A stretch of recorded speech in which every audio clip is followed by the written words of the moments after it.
Hi everybody, this is Scott from Z-Fam Barbecue and Grill. Welcome to the channel. This is going to be a channel that's going to be about outdoor cooking with your family and outdoor cooking for the family. We're going to have reviews of equipment. We're going to hopefully go over some recipes, hopefully develop a few of our own, talk about some cooking techniques, and just have fun being outside and grilling food. Today we're going to start with a new piece of equipment that our family just got. We just purchased and received the new Camp Chef Woodwind WiFi 36. Took a while to get here.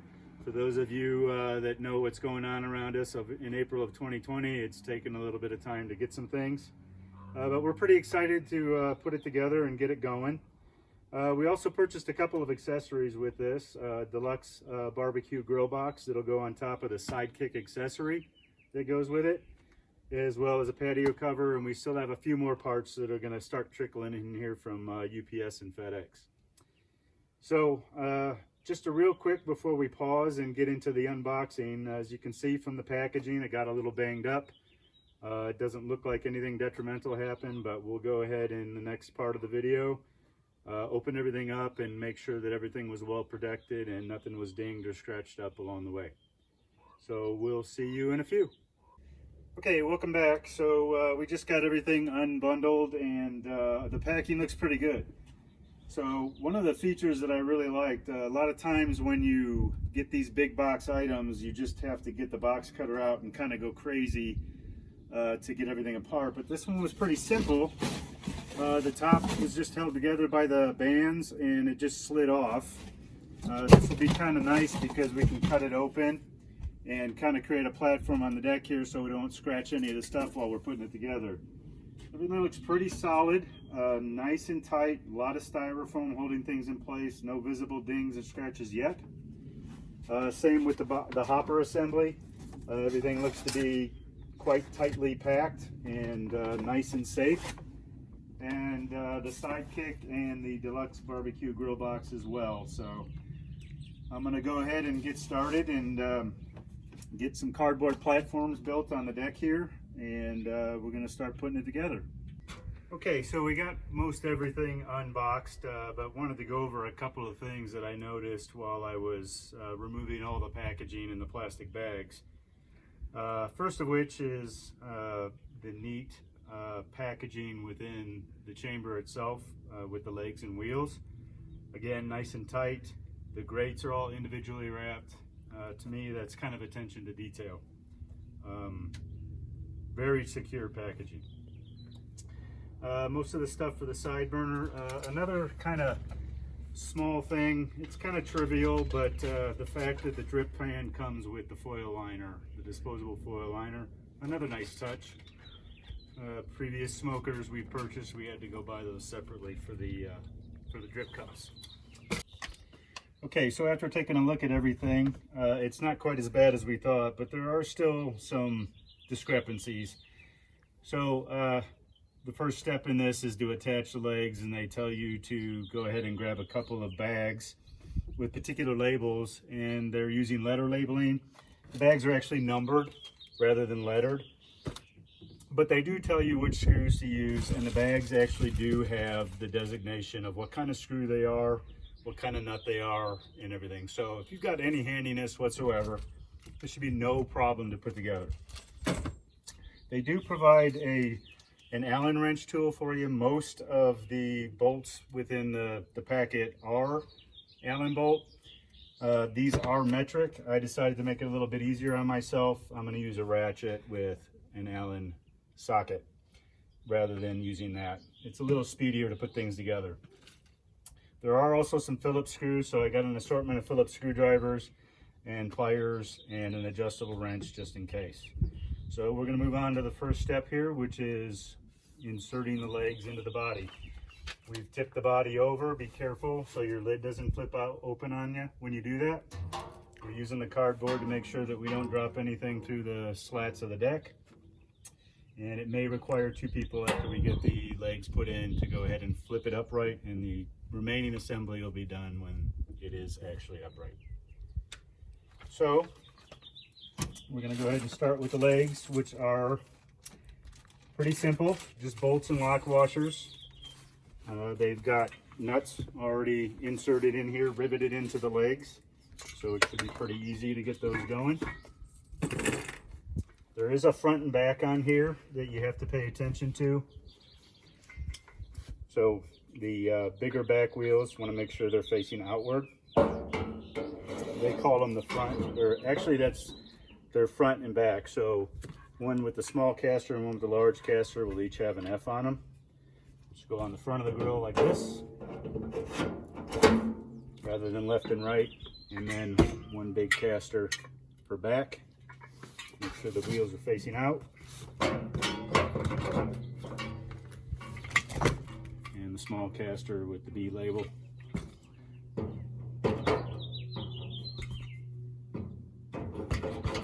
Going right in there. When you're putting these in, you got to make sure you're lining up your, these are called nut certs. Got to make sure we line those up with the holes so that we can insert the bolts. I'm going to finger tighten these, and then we'll come back around and we'll tighten everything else up with the tools. Okay, so we got all of the M8x20 bolts in the legs. We're going to go ahead and tighten them up like I said before. Rather than using the tool that comes with it, I prefer to use a ratchet. It's much speedier and a lot easier to use in my book. Okay, again, these were M8x20s. We've exhausted everything that was in the bag. It is labeled incorrectly with bag 1. They say it should be bag F in the manual, but pretty easy, simple. There were 8 of them, and we're gonna go ahead and tighten those down now along with the lock washers. Don't want to torque too crazy on these. They do have lock washers on them.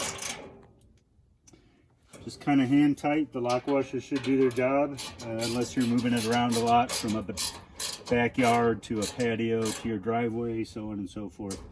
This one's going to be pretty stationary here on the deck, so we shouldn't have to worry about it.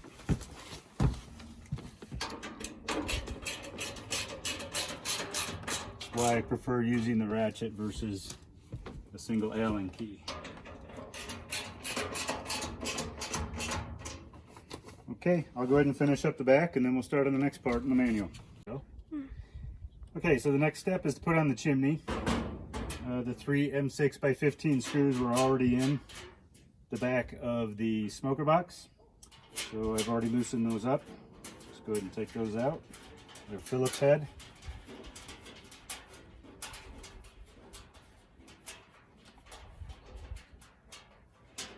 Again, they've got the riveted nut certs in here all ready for you. One of the nice touches on this one, I'm a big one on previous smokers of having to get gasket tape and food grade RTV to seal them up. Already comes with one with the chimney, which makes things kind of nice. And the chimney top already threaded with a long bolt that'll thread in here. I do see a potential problem I'm needing to investigate. So there are 3 holes for the chimney and 2 holes here. So I'm gonna have to investigate what that looks like and make sure there isn't some other part that's compatible with another grill or something like that. So we'll return. Okay, so this was definitely a problem. There were 3 holes drilled with 3 rivets put in on the body, and the stock holes, there were only 2. So I've been waiting on this for about 3 weeks to ship, so I'm a little impatient right now and was not willing to wait for them to ship me a new one. So I decided to go ahead and fix it myself because I have the capabilities and the tools. I did mess up a little bit on my measurement, but I'll walk you through what I did. So I kept the bottom hole, or I lined it up and then did some measuring to find out where my 3 holes should be on this. Used a center punch, 1/4-inch drill bit, drilled out new holes and cut these out with a utility knife on the gasket. And then just to keep it from rusting, I went ahead and spray painted it with flat black paint. It wasn't heat resistant, but I'm hoping that Camp Chef is gonna go ahead and send me a new one. If they tell me no because I fabricated it and they wanted this one back, I'll live. I'll be okay. It's just a chimney. And this thing's gonna have a lot of scars on it and a lot of grease and gunk and smoke here pretty soon, hopefully anyway. So, and like I said, I did mess up my measuring a little bit. It was kind of hard to measure the triangle, so I had to ream this one out a little bit to make it fit and let the screws line up. So now we can go ahead and install it. Yeah. So I'm gonna go ahead, just to make things a little easier, I'm gonna start a couple screws with the gasket so everything's lined up. Just to get everything in place.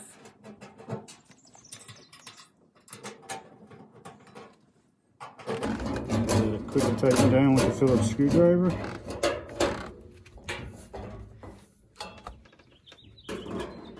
I may come back, since these don't have lock washers on them, and maybe Loctite them.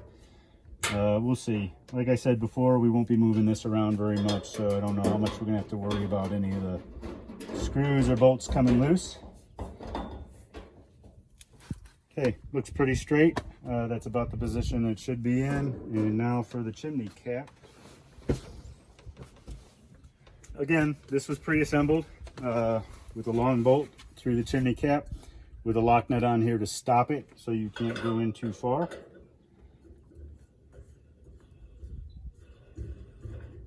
Just screw that down for now. We'll adjust that later when we start cooking. Okay, I'm gonna move on to the next step. Okay, so the next step is the handle and the handle deflector. This came pre-assembled. It had 2 of these shoulder bolts, 2 of these spacer / decorative pieces, mounted just like this, and the heat deflector. So we've already tried this once, and this is probably gonna be a 2-person job. So we're gonna get one side started, and then we'll walk you through getting the second one, because trying to hold 3 pieces together on 2 sides of a lid was a little bit awkward on the first try. So we'll be back. Okay, so we got one side started. It was much easier with 2 people, so we're gonna get this other one in. So we're just gonna put the spacer, the decorative piece in there. Find all my holes.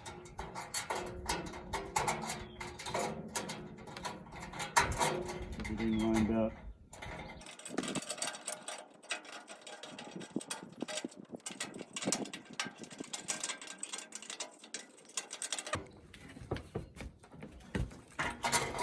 So the threads are started on that.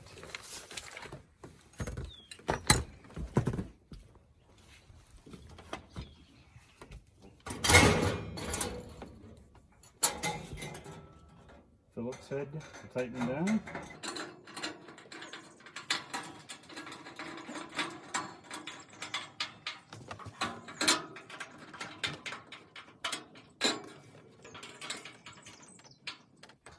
Okay, now we're ready to move on to the next step.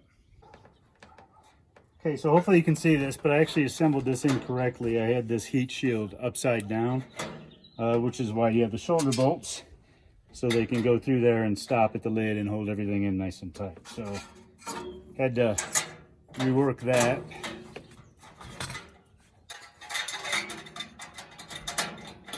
And we already started the other side.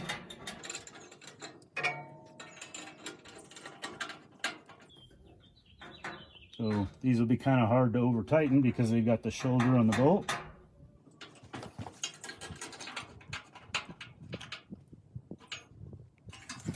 And you had to make sure that you line these up correctly, because if you turn this upside down, the lid won't close, because this heat deflector will actually hang below the edge of the lid. So we should be good. Now we're ready to move on to the next step.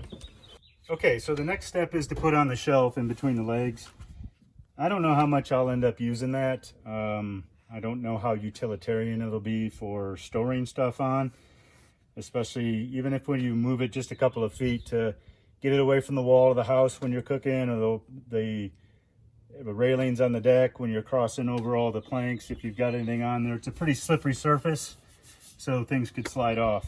But one very important thing that it does need to be on for is it'll create stability for your legs. So it's kind of a trussing effect. So when we put the shelf on there and get the bolts all tightened up across the legs, it'll kind of tie everything together. These are mounted pretty strongly anyway in the frame underneath the body, but still, Adding that extra strength when you're moving a real heavy piece of equipment like this around will help, especially across a bumpy surface like our pretty aged deck that's warping pretty badly. So this takes the M8 by 60 bolts. They're pretty long. Bag 4, again, instructions didn't really line up with bag 4. And it uses flange nuts on the other side. These are useful because they'll kind of dig into the powder coating and kind of lock themselves in place, so you don't need a lock washer. So I'm gonna go ahead and start a couple of these, and then I'm gonna go ahead and get the rest started after I show you what's going on, and then we'll go ahead and tighten everything down. So pretty simple affair. These aren't square holes, so you don't need to worry about carriage bolts or anything like that, just regular round bolts. Stick these all the way through the legs. Sorry for my head getting in the way. It's going to protrude to the other side.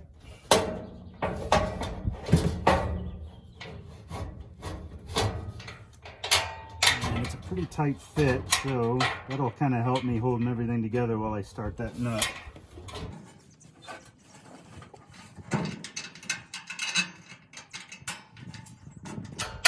There we go.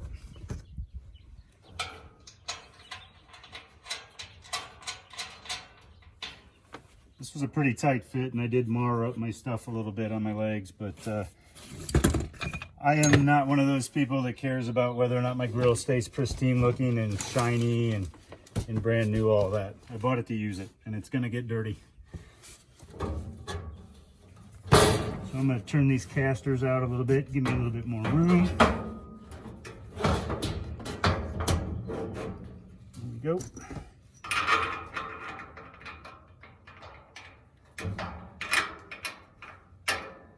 Kind of have to do this blind to find all the holes and get everything lined up.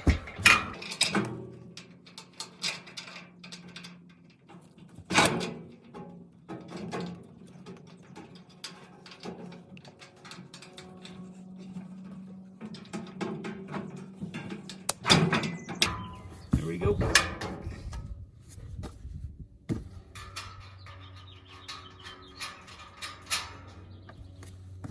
All right, so I'll go ahead and get these other two started, and then I'll show you how we can go ahead and tighten those because we got this big lift to deal with. So we'll be right back.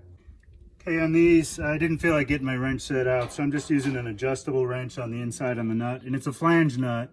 So as I tighten the bolt, those flanges should catch in the powder coating and kind of keep the nut in place while I tighten down. Not going to go too tight here. I don't want to create any this isn't the thickest metal, and I don't want to torque on here too hard and end up bending my leg.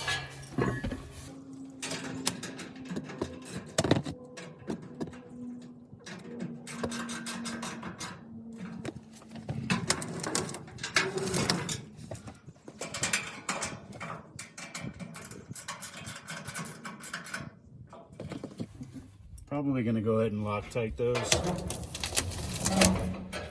to keep them from coming off. Because again, I didn't want to get them too tight, and I didn't want to cave in my leg. So I'll get this last one tightened, and then we'll go ahead and move on to the next step. Okay, so the next thing they want you to do is put the lid and the hopper guard in.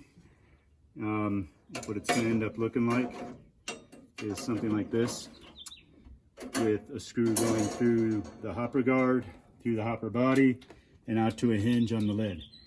I am not going to put this in to make it easier to clean out my pellets. I know this is a pellet smoker. I'm not going to put wood chips in it. This seems kind of overkill to me, and I think it'll be easier to clean. And I also don't feel like trying to feed 3 screws through this hole, or 2 screws through this hole, the body, and the hinges. I think that'll be kind of a pain in the you know what. And I just don't think this is needed. I think if you apply common sense, because this is a pellet grill and don't put wood chips in it, you'll be fine. And I think it'll make it much, much easier to clean out when you need to. I know this has an empty feature for the pellets anyway, but sometimes when you're changing, you might want to get them out of there. You might want to clean out your auger because you accidentally let things get wet, whatever. This will make it a lot easier if this grate isn't in there to get to those components and clean them out, or whatever you'd like to do. So it's pretty simple. The screws are going to go in from the inside, and then they're going to go through the rivets on the hinge here. It's closed via a magnet. So I'm going to go ahead and get one of these started and then show you how any tricks I learned while trying to keep everything all lined up. These will use the M410 screws in bag number 6 according to, well, not according to the instructions. So be back after I get one of these started and figure out how to kind of hold everything together and do that at the same time. Okay, so it may have been a good idea to get a towel to get down in there so you don't drop this little screw, but this is pretty easy for me to do with 2 hands, and I'm accustomed to doing things like this, so I don't feel like going and getting the towel. And I got lucky. No screw loss casualties. Just go ahead and give this a quick tighten down with a Phillips head.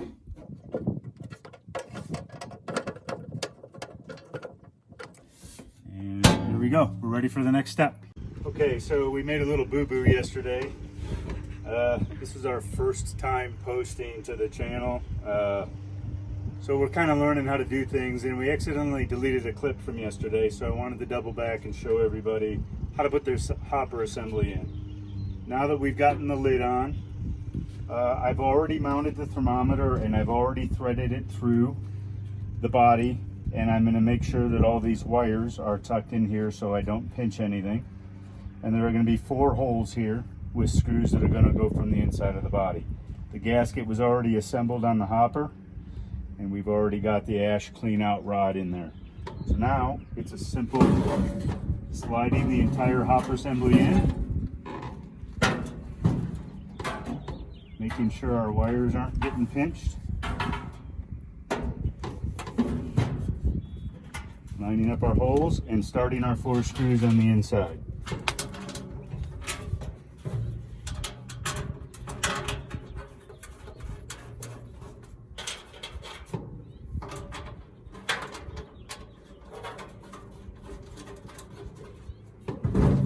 Okay, so I've gotten those 2 started.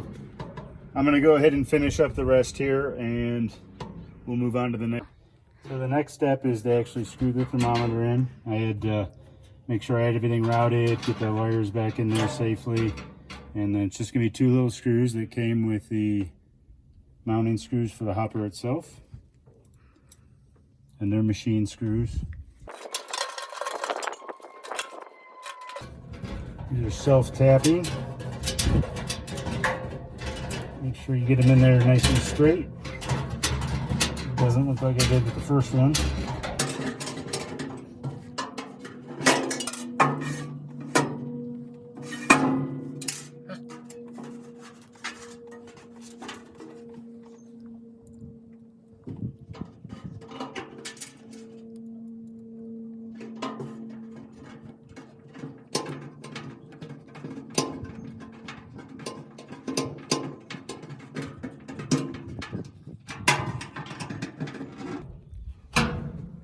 Okay, so at this point, we've got not too much left.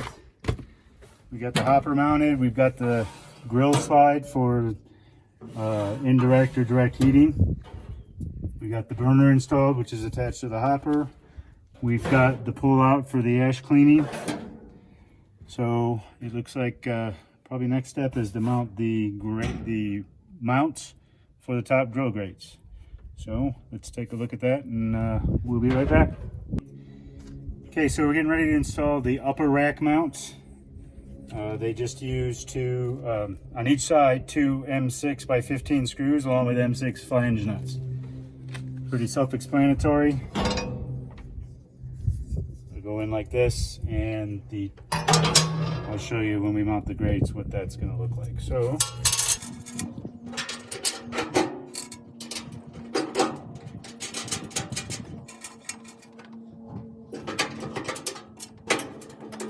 pretty tight fit back here.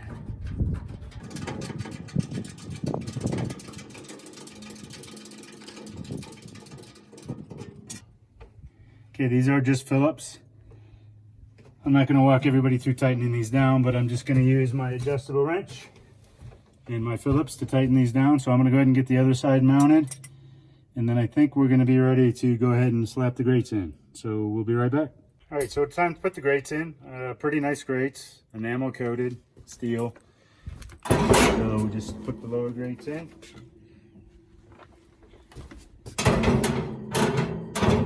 Easy enough. There is a lip in the back, so you do need to put the rear in first.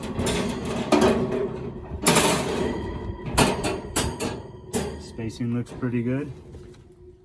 And now for the flexible top racks.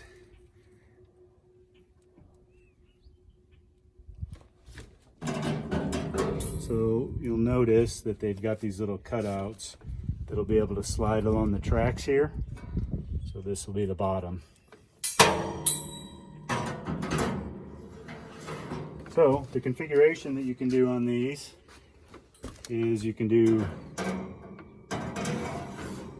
separate top and bottom. You could do something like this, hide them to get them out of your way. Or if you need more cooking room, maybe you're doing several slabs of ribs, you could do something like that. So pretty flexible, a lot you can do with that. I'm just gonna go ahead and stack ours like that to make sure when we do our initial burn in, I can see the igniter and the burn box and all that. I do know that in the instructions, next step, pretty simple, just install the ash cup. So there's already posts on the stem that comes out of the bottom. We're just gonna slip it over that.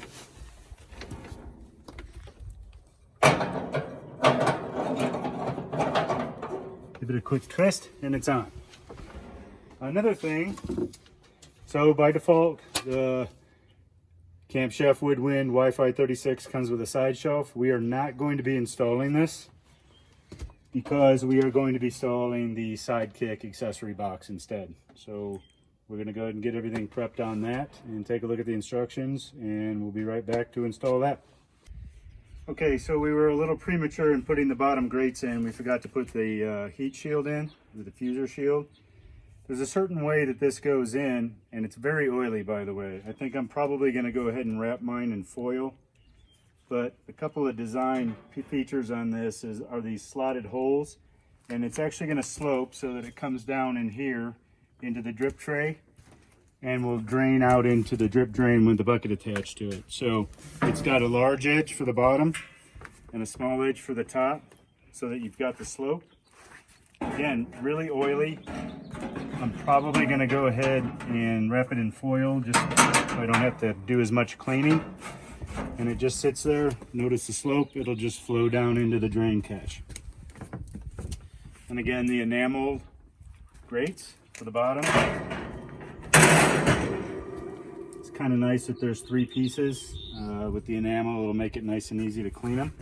And when they are set in, and you have to set the rear lip in first, they are pretty tight, so you don't have gaps in between your grates like you see on some grills. So we've got the Sidekick ready to go, and we'll be right back and show you how to install that. Okay, we're now ready to go ahead and install the sear box, but a couple of things that I wanted to show everybody on kind of how this works. So the first thing that they had us do is take out the 2 rear screws here to mount the propane tank holder. I didn't tape that, but that's pretty simple. 2 Phillips screws, put the holder on, put the screws back in. Another thing with the Sidekick, I had to mount these 2 legs that are going to stick out from the side, and it uses 2 screws here to level out the Sidekick. I'll show you how that works, but basically we're going to mount across the top holes here to the body of the grill, and then we'll use those screws and screw them in or out to make sure that our Sidekick is level. That'll come in handy when you're frying things in grease. You want to make sure your cast iron pan or your griddle's completely covered. Maybe something like boiling pasta, things like that. So we'll go ahead and get the 4 screws mounted, and then we'll take a look at how level it is, which is also going to depend on the surface. So I may wait to do that later on when I kind of find the placement on the deck that I want the grill to be. So pretty simple here. Just start with the 4 screws. The rivets are already in the body of the grill. Just going to start one so it kind of holds it up for me.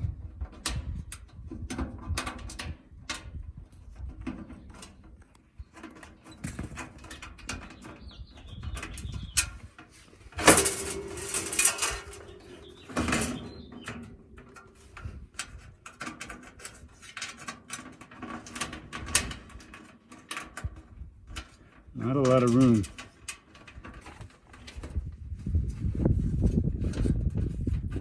Okay, there's one, so now it should stay. And we'll use a screwdriver to get these others started because of the tight confines.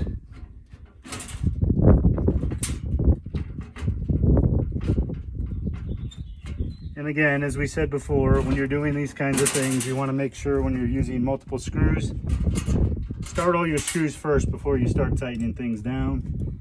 There's always a little bit of extra play, and if you start the first one and tighten it down, you might not be perfectly aligned to start the remaining screws.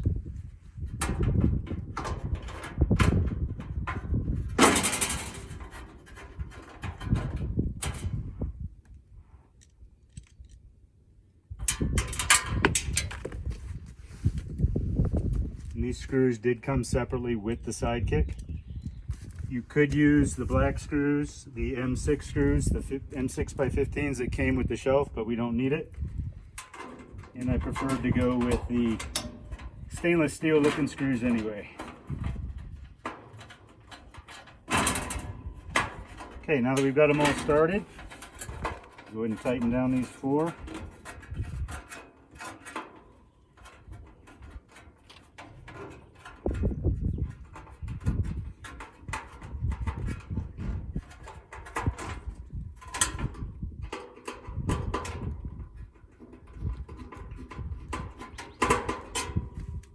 Okay, got a couple more to do. I'll go ahead and tighten those off camera.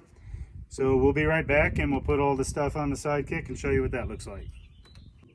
Okay, we're ready for the final pieces of assembly. So the sidekick is mounted securely. We haven't leveled it out yet, but I'll take care of that after I go ahead and find the spot that I want on the deck for the grill. So the sidekick by default comes with a griddle. I don't think it's cast iron. I think it's that treated steel instead. Pretty simple.